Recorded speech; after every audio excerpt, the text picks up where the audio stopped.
finally today, most ranchers want to make sure they've got the best tools for the job. But that doesn't always mean buying the latest and greatest in agricultural technology. Market Journal's Maddie McIntosh spoke with Nebraska Extension beef systems educator Aaron Berger on what producers should consider before purchasing new equipment. Nebraska Extension beef systems educator Aaron Berger knows costs are important to a ranching operation. A major one of these costs is equipment, and it's important to evaluate whether new equipment is worth the price.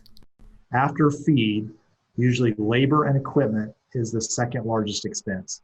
And when we look at the cost of new equipment today, especially in relation to the value of production, we've really seen those started to, I think, increase over time. What I mean by that is the cost of equipment versus value of production can get out of whack. And so paying attention to that, I think being creative, really evaluating, are there some things I could do differently with my equipment that would reduce my overall equipment cost? And some of that may be changing production management. Some of that may be just thinking about how to share equipment or lease equipment, do something different than what you're currently doing. There are 5 major factors that make up the real cost of the equipment, which altogether form the acronym DIRTY.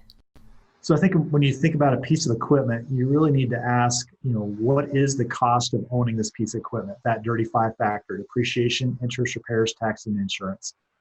And then what's the value I'm getting back from owning that piece of equipment? What's it doing for me?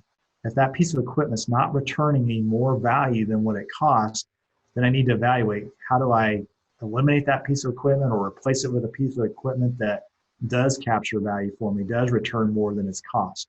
And that DIRTY acronym: depreciation, interest, repairs, taxes, and insurance. Those are 5 things that go into ownership of equipment. Depreciation is the big expense. And again, if I go out and I buy a new piece of equipment, my depreciation initially is pretty high.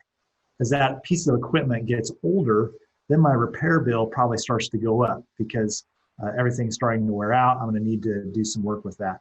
So the total of those 5 things: depreciation, interest, repairs, taxes, and insurance, somewhere, a ballpark estimate, somewhere 18 to 20%. I think I just encourage people to think about those values as they think about equipment and what they have invested there. Alongside using DIRTY, producers need to ask themselves some serious questions before purchasing equipment for their cow-calf operations.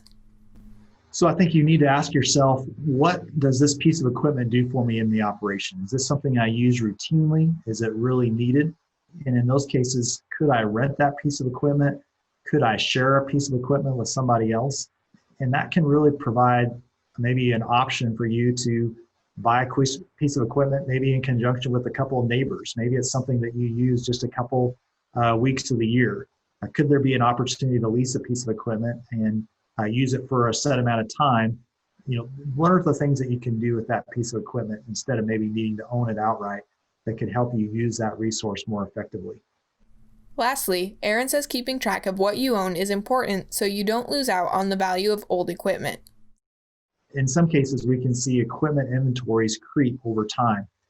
The challenge with that is, over time, we can start to accumulate more and more pieces of equipment, and we can have a really large equipment inventory. And the value of that equipment in comparison to what we're getting from the production of it can sometimes get out of whack. And so really trying to be efficient with what we have, thinking about what does this equipment do for me, and really can I justify having it? Reporting for Market Journal, I'm Maddie McIntosh.